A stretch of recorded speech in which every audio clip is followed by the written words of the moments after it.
और अब खबरों की तफसील नाज़रीन आपको बता दें कि वज़ीर आज़म नरेंद्र मोदी 2 रोज़ा गुजरात के दौरे पर हैं और इस वक्त वो जामनगर में एक रैली से खिताब कर रही है। आपको सीधे वही लिए चलते हैं। કુંભના મેળે જતા હતા ને પછી આવતા જતા મળે સ્વચ્છતાના એટલા વખાણ કરતા હતા, એટલા બધા વખાણ કરતા હતા। કુંભના મેળાની સ્વચ્છતા લોકોને સ્પર્શી ગઈ। દેશમાં સ્વચ્છતા એક આંદોલન બની ગયું। મહાત્મા ગાંધી 100 વર્ષ પહેલા હરિદ્વારના કુંભમાં ગયા હતા અને और एयर स्ट्राइक में मारे गए दहशतगर्दों की तादाद को लेकर बीजेपी सदर अमित शाह का एक बयान आया। अमित शाह ने कहा है कि इसमें तकरीबन 250 दहशतगर्द मारे गए हैं। कांग्रेस ने इस बात को लेकर बीजेपी की जमकर तनकीद की है।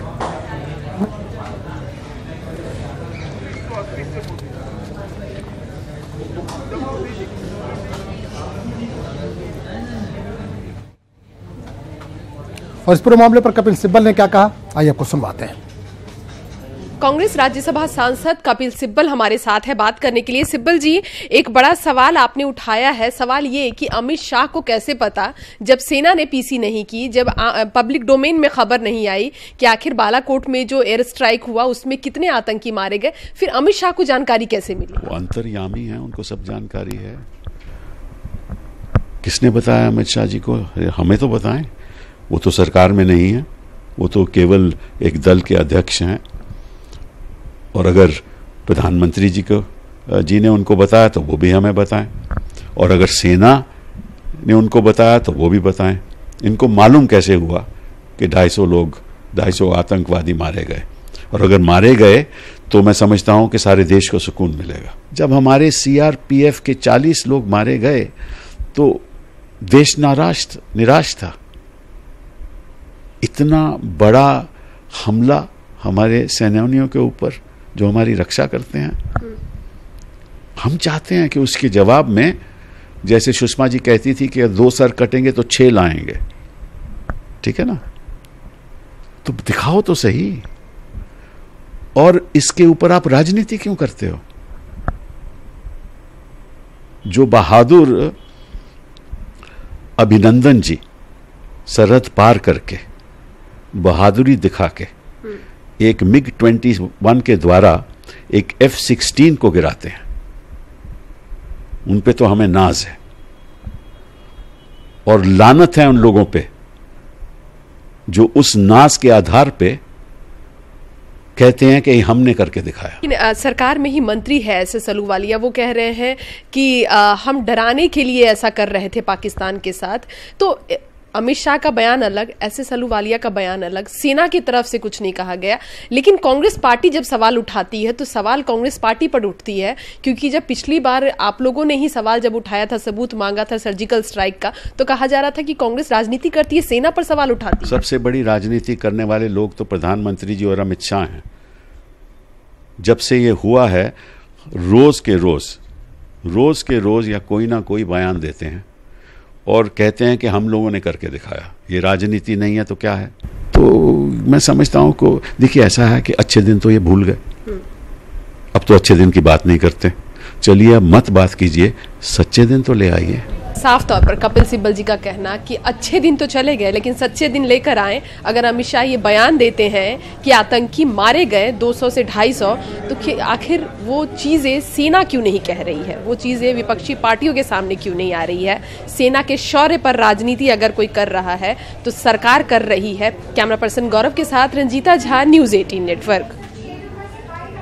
और अमित शाह के बयान पर मनीष तिवारी का क्या कहना है, आइए आपको सुनवाते हैं। जनता पार्टी के अध्यक्ष कहते हैं कि 250 लोग मारे गए, तो श्री अमित शाह जी से पूछना चाहिए कि जब भारत सरकार अधिकृत तौर पर यह कह रही है कि इसका अनुमान लगाना मुश्किल है कि कितने लोग मारे गए, तो ये जो 250 का आंकड़ा है, ये 250 का आंकड़ा कहां से आता है? उससे पहले श्री सुरेंद्र सिंह आहलूवालिया जो संघ के मंत्री हैं, उनका बयान आता है कि हमने बालाकोट पे हमला इसलिए किया था क्योंकि हम पाकिस्तान को धमकाना चाहते थे, आतंकवादियों को मारना नहीं चाहते थे। और फिर वो भाजपा के अध्यक्ष हैं दिल्ली के श्री मनोज तिवारी, वो फौज की वर्दी डाल के प्रचार प्रसार कर रहे हैं तो इससे घिनौना एयर स्ट्राइक्स का, हवाई हमलों का राजनीतिकरण नहीं हो सकता। और एयर स्ट्राइक पर सवाल उठाने पर कांग्रेस पर बीजेपी ने भी हमला किया है। मुख्तार अब्बास नकवी ने कहा कि चोट दहशतगर्दों को लग रही है और दर्द जो है वो कांग्रेसियों को हो रहा है। हमारे नुमाइंदे खुर्रम शहजाद ने मुख्तार अब्बास नकवी से खास बात की। सर, कांग्रेस लगातार जो है एयर स्ट्राइक पर सवाल खड़े कर रही। कांग्रेस के लगातार एक के बाद एक नेता सामने आ रहे हैं और वो अलग अलग सवाल पूछ रहे हैं। देखो, अजीब सी स्थिति दिखाई पड़ रही है। चोट लगी है आतंकवादियों की, अलगाववादियों की, पाकिस्तान को, और चीख निकल रही है कांग्रेस और कांग्रेस के कुछ साथियों की। ये अजीब सी स्थिति है। आज जब पूरा देश हमारे सुरक्षा बलों के शौर्य पराक्रम को नतमस्तक होकर सलाम कर रहा हो, प्रधानमंत्री नरेंद्र मोदी जी की देश की सुरक्षा के प्रति मजबूत राष्ट्रवादी इच्छा शक्ति का स्वागत कर रहा हो, तो कांग्रेस पार्टी सवाल कर रही है। उधर पाकिस्तान सवाल कर रहा है, इधर कांग्रेस पार्टी सवाल कर रही है। अजीब सी जुगलबंदी दिखाई पड़ रही है। दिग्विजय सिंह ने सवाल पूछा और उसके बाद कपिल सिब्बल ने सवाल पूछा, अंतर्राष्ट्रीय मीडिया का हवाला दिया। देखो, कांग्रेस पार्टी पीवीआर का पिटा शो बन गई है। पीवीआर जब कह रहा हूं ना मैं, ये तो प्रियंका वाड्रा और राहुल, तो कांग्रेस पार्टी पीवीआर का ऐसा पिटा शो है जिसमें पिटी हुई पटकथा के परेशान प्राणी दिखाई पड़ते हैं। आज की तारीख में कांग्रेस पार्टी से जो अपेक्षा देश करता था कि ऐसे संवेदनशील मुद्दे पर एक रिस्पॉन्सिबल पॉलिटिकल पार्टी की भूमिका निभाएंगे, वो इससे ज़्यादा घटिया भूमिका कोई हो नहीं सकती। आप पाकिस्तान की भाषा में भाषा मिला के बोल रहे हैं, आप अलगाववादियों आतंकवादियों की भाषा में भाषा मिलाने की कोशिश कर रहे हैं।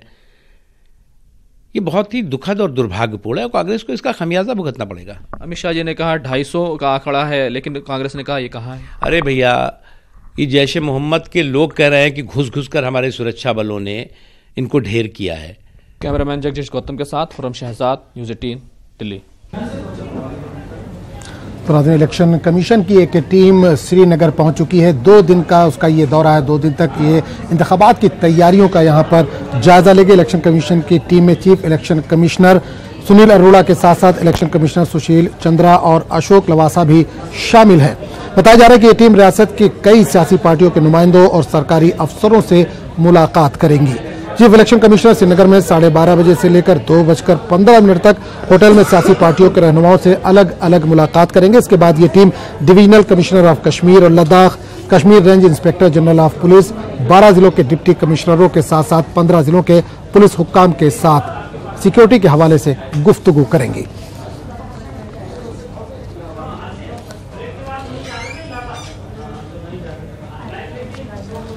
और इस पूरे मामले पर बात करने के लिए हम सीधे रुख करेंगे श्रीनगर का, जहां से हमारे नुमाइंदे शब्बीर इस वक्त फुल लाइन के जरिए जुड़े हैं।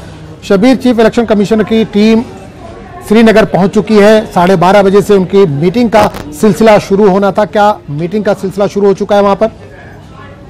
जी हाँ आजम, यहाँ पे मीटिंग का सिलसिला शुरू हो चुका है। जो कांग्रेस की टीम, 2 रुकनी टीम यहाँ पे पहुंची है, उनकी मुलाकात इस वक्त जारी है। इसके साथ ही CPIM के जो वाहिद यहाँ पे MLA रहे हैं, वो M.Y. तारगामी, वो मौजूद है वहाँ पे। उनकी भी मीटिंग तकरीबन खत्म होने वाली होगी। इसके बाद नेशनल कॉन्फ्रेंस और PDP आने वाली है बातचीत के लिए, मुलाकात के लिए। मुझे लगता है कि 2:15 के करीब जो शेड्यूल दिया गया है हमें, 2:15 के करीब ये मीटिंग का सिलसिला खत्म होगा। उसके बाद जो इनका प्रोग्राम है, लंच के बाद जो इनका, उसके बाद लंच होगा और प्रोग्राम इसके बाद जो अहम वो भी है कि जो डिप्टी कमिश्नर्स हैं जिलों के, यहाँ पे कश्मीर के तमाम जिलों के DIGs हैं, और उसके 2 चीजों का यहाँ पे उनके साथ बातचीत होगी। वो ये एक शब्बीर एक चीज ये जानना चाहेंगे कि वहां पर असेंबली इंतखाबात भी होने, आम चुनाव के साथ साथ, तो क्या इस ताल्लुक से भी कोई गुफ्तगू हो सकती है? कुछ जराये के हवाले से खबर मिल रही है कि दोनों इंतखाबात एक साथ कराए जाएंगे। देखिए, अहम मामला यही है यहाँ पे। नेशनल कॉन्फ्रेंस खासतौर पे इस बात पे जोर देती आ रही है कि जो इंतखाबात, लोकसभा के इंतखाबात है, उनके साथ ही यहाँ पे असेंबली इंतखाबात करवाए जाए, क्योंकि सुप्रीम कोर्ट की भी एक रूलिंग है कि जब असेंबली तहरील हो जाती है उसके बाद 6 महीने के अंदर इंतखाबात होने चाहिए। आपको मालूम है कि नवंबर में यहाँ तक 21 नवंबर को असेंबली को नहीं, गवर्नर रूल तो पहले हो चुका था, लेकिन असेंबली को पहले इन्होंने ऐसे ही रखा था, मुअत्तल रखा था, लेकिन उसके बाद उसको 21 नवंबर को तहलील किया गया।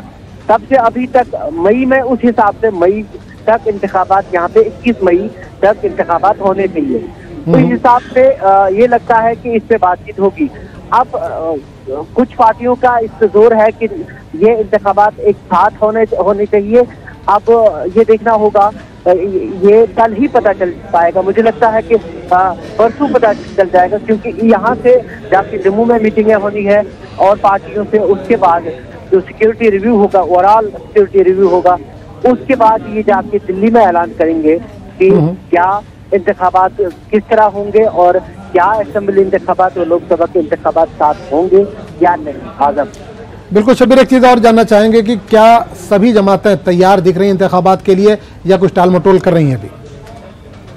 देखिए आजम, सबसे ज्यादा जिसे जल्दी है इंतखाबात, खासकर असेंबली इंतखाबात करवाने की, वो नेशनल कॉन्फ्रेंस है, क्योंकि उन्हें लगता है एक तरीके से कि पीडीपी का जो बिखराव हुआ है उसके बाद उन्हें लगता है कि उनकी हवा चल रही है, जैसे वो कहते हैं कि वो चाहते हैं कि असेंबली के इंतखाबात जल्दी हो जाए। उमर अब्दुल्ला जो नायब सदर है और डॉक्टर फारूक अब्दुल्ला भी जो पार्टी के सदर है, वो इस पे जोर देते रहे हैं कि इंतखाबात, लोकसभा इंतखाबात के साथ के होने चाहिए। पीडीपी कुछ जाहिरी तौर पे कहती नहीं है, लेकिन जराए कहते हैं कि उन्हें ज्यादा दिलचस्पी नहीं है, क्योंकि पार्टी काफी बचाव का शिकार हो चुकी है। काफी उनके जो लीडर हैं वो दूसरी पार्टियों को ज्वाइन कर चुके हैं। अब जो बीजेपी है, बीजेपी का जहाँ तक, कांग्रेस भी चुनाव के हक में है, इंतखाबात के हक में। कुछ दिन पहले तक तो बिल्कुल ठीक है, वो जल्दी इंतखाबात और एक साथ इंतखाबात हो जाने चाहिए, लेकिन जो बीजेपी थी उनके बारे में जब एक हफ्ता पहले ये उनकी राय थी, वो अंदर ही अंदर ये कह रहे थे कि इंतखाबात फिलहाल टल जाए या अलग हो जाए, लोकसभा के इंतखाबात पहले हो जाए और उसके बाद असेंबली इंतखाबात हो जाए तो बेहतर। लेकिन शायद कुछ उनके ख्यालात में तब्दीली आई हो, कितनी तब्दीली आई है इसका पता हमें कुछ दिन, 1-2 दिन बाद ही चलेगा। आजम, चलिए शब्बीर, इस तमाम जानकारी के लिए आपका बहुत बहुत शुक्रिया। जंगलाती इलाकों में आबाद आदिवासियों को लेकर सुप्रीम कोर्ट में एक अर्जी दाखिल की गई है। ये अर्जी छत्तीसगढ़ के आदिवासी खातून टीका तारंगी ने दाखिल की है। अर्जी गुजार ने आदिवासियों को जंगलाती इलाकों से न हटाने का मुतालबा किया है। अर्जी गुजार ने आर्टिकल 21, 238, 244 और 245 का हवाला देते हुए कहा है कि उन्हें अपनी जमीन पर रहने का बुनियादी हक और अखलाकी हक है। ख्याल है कि साबिका समाअत के दौरान सुप्रीम कोर्ट ने इन्हें बेदखल करने के अपने साबिका अहकाम पर अमल दरामद करने पर रोक लगा दी है, जिससे तकरीबन 12 लाख आदिवासियों को राहत मिली है। ताज़ा अर्जी में इस मामले पर SIT कायम करने का मुतालबा किया गया है।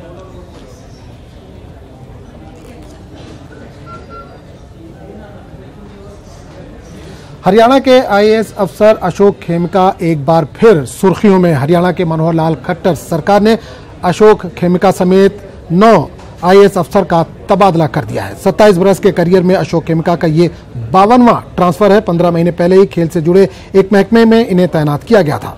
2012 में रॉबर्ट वाड्रा की कंपनी और DLF के दरमियान हुए जमीनी सौदे को रद्द करने के बाद से अशोक खेमका ने शोहरत पाई थी।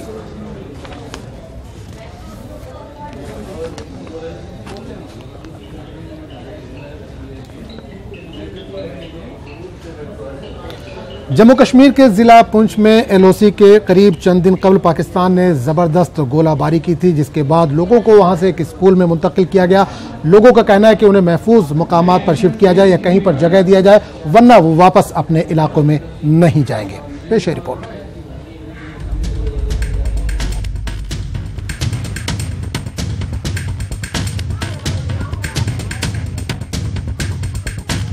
पूंछ में LOC के करीब चंद दिन कबल पाकिस्तान ने जबरदस्त गोलाबारी की थी, जिसकी वजह से 3 अफराद हलाक हो गए थे और कई रिहायशी मकान भी तबाह हो गए थे।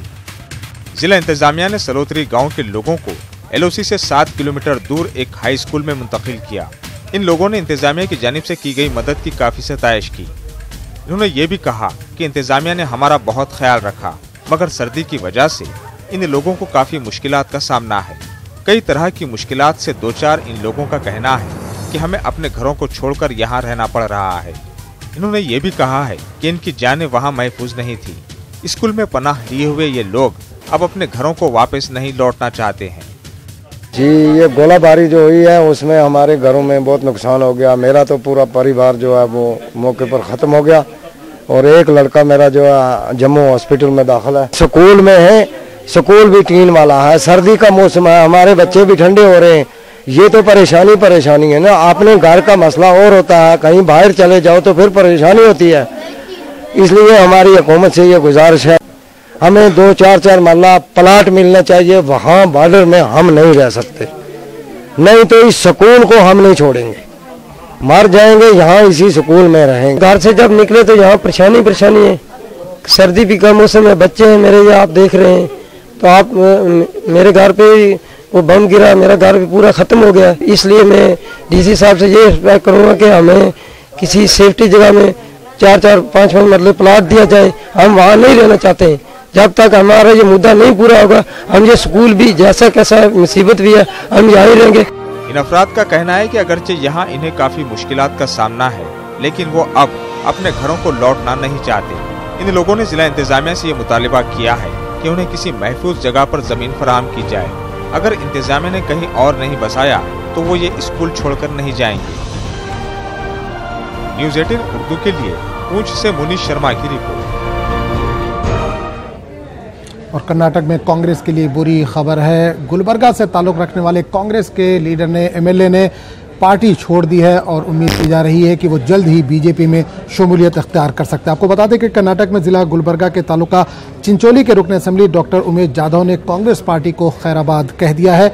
इन्होंने असेंबली के रुकनियत से इस्तीफा दे दिया है। असेंबली स्पीकर रमेश कुमार को बेंगलुरु में आज इन्होंने अपना इस्तीफानामा सौंप दिया है। पीएम मोदी की मौजूदगी में 6 मार्च को गुलबर्गा में बीजेपी में शमूलियत का इम्कान जाहिर किया जा रहा है।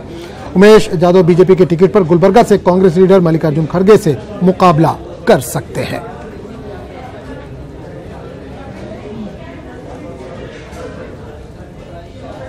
और बाराबंकी के सतरेक इलाके में महकमे समाजी बहबूद के एक स्कूल से लापरवाही का एक मामला सामने आया है। बच्चों को सिर्फ इसलिए सजा दे दी गई क्योंकि उन्होंने स्कूल की सच्चाई लोगों के सामने आया की थी। इन दोनों तलबा ने स्कूल में छोटे छोटे बच्चों से खाना बनवाने, झाड़ू लगवाने और सफाई सुथराई करवाने की तस्वीरें सीएम के पोर्टल पर अपलोड कर दी थी। स्कूल इंतजामिया ने सख्त कार्रवाई करते हुए स्कूल में इन बच्चों का दाखिला बंद कर दिया। दोनों बच्चों को स्कूल से बाहर कर दिया गया। जिला इंतजामिया ने जांच की बात की है और कसूरवारों के खिलाफ सख्त कार्रवाई की यकीन दहानी कराई है।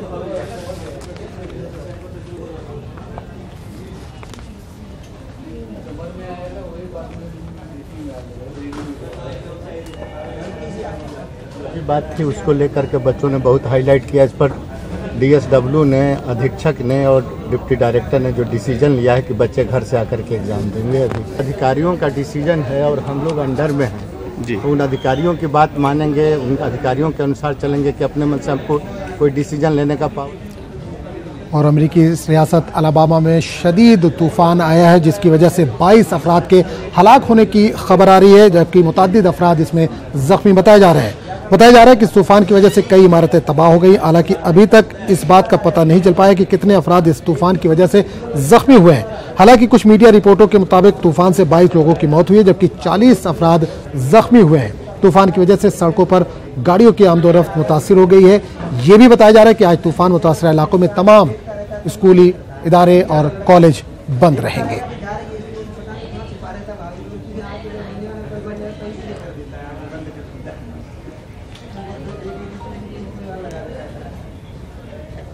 तो न्यूज़ रूम लाइव में फिलहाल इतना ही। अगले बुलेटिन में आपसे फिर मुलाकात होगी।